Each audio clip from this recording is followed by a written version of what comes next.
आशा करती हूँ कि आप सब अपने घर में सेफ़ होंगे, सुरक्षित होंगे और अच्छे से अपनी स्टडी को कंटिन्यू कर रहे होंगे।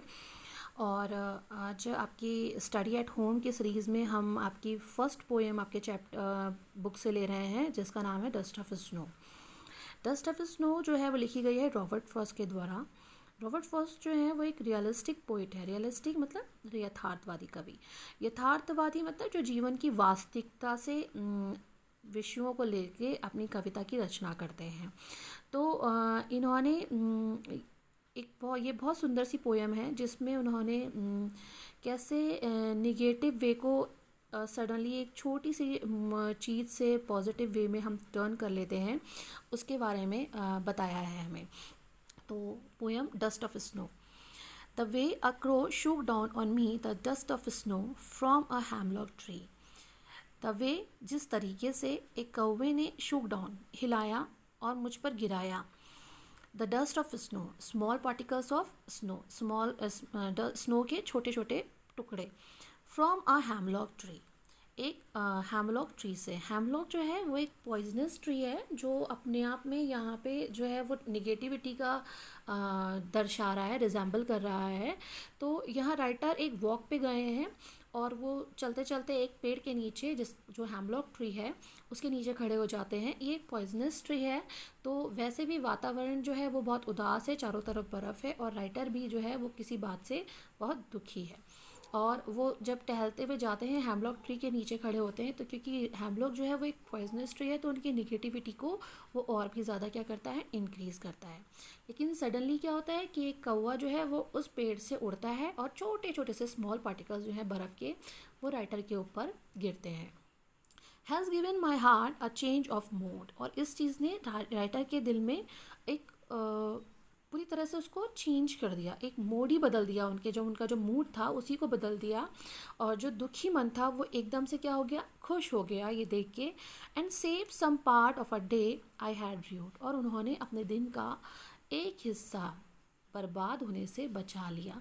जो जितना टाइम उन्होंने अपना स्पेंड किया था वो बहुत दुखी थे, बहुत निगेटिव थॉट के साथ में रह रहे थे।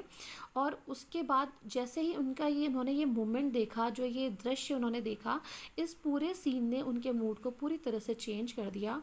और वो कहते हैं कि मैं दोबारा से पॉजिटिविटी से भर गया और मेरा जो पूरा जो दिन का जो थोड़ा सा हिस्सा जो मेरे लिए बचा हुआ था उसको मैंने स्पॉइल करने से बचा लिया। तो ये पोयम है आपकी डस्ट ऑफ स्नो। इसकी राइम स्कीम है ABCD। आई होप आपको इसके बारे में समझ में आ गया होगा। अब मैं इसका सेंट्रल आइडिया आपको बोल रही हूँ, जिसको आप अच्छे से अपनी कॉपी में लिख लेंगे। In the poem dust of snow, the poet wants to convey that sometime certain moments or action which are simple have larger significance. They can change the mood or life of a person.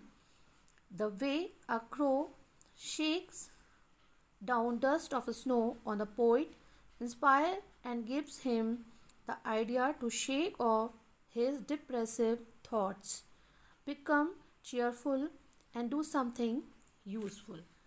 तो ये आपका central idea हो गया poem dust of snow का।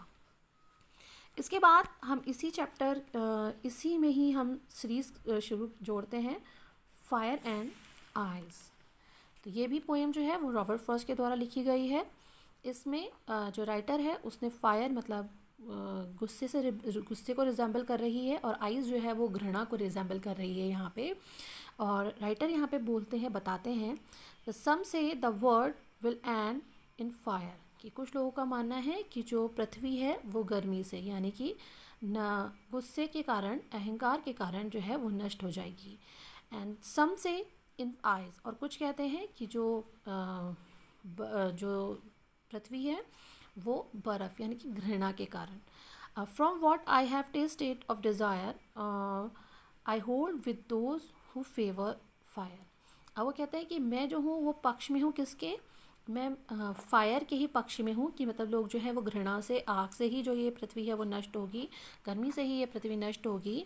But if it had a parish twice, लेकिन अगर ये 2 बार नष्ट होती है तो I think I know enough of hit, तो मैं सोचता हूँ कि घृणा मतलब यानी कि बर्फ़ यानी कि आइस ही काफ़ी है to say that for destruction ice is also great and would suffice. तो मेरा ये मानना है कि घृणा ही काफ़ी है इस पृथ्वी को विनाश करने के लिए। तो राइटर यहाँ पे बताता है मानव को जो है मानव के अंदर मानवता को जागृत करने के लिए मानव के कुकृत्य मतलब जो मानव के जो बुरे काम हैं उनकी तरफ इंडिकेट कर रहा है, उनको बता रहा है, उनको दर्शाना चाह रहा है और उसको बता रहा है कि जो घृणा है, जो नफ़रत है, जो गुस्सा है, ये सब क्या है, ये बुराइयों के प्रतीक हैं। तो इनके कारण अगर मतलब यही काफ़ी हैं इस पूरी पृथ्वी को जो है वो नष्ट करने के लिए, इस पूरी पृथ्वी का विनाश करने के लिए। अगर मानव अपनी इन सब चीज़ों से दूर नहीं गया तो इन्हीं सारी चीज़ों के कारण ये काफ़ी होंगी एक पूरी पृथ्वी को समाप्त करने के लिए। अब इस पोयम का central idea, the poet equates fire with desire and anger and eyes with hatred. Both of these are growing with enormous speed, enormous enormous, enormous speed. If we don't check them from growing, the world will perish or the world will destroy. So we must retrain our desire and love our fellow beings. तो ये आपका central idea हो गया इस poem का। इसको आप अच्छे से रीड करेंगे और अपनी कॉपी में नोट डाउन करेंगे। Thank you, have a nice day.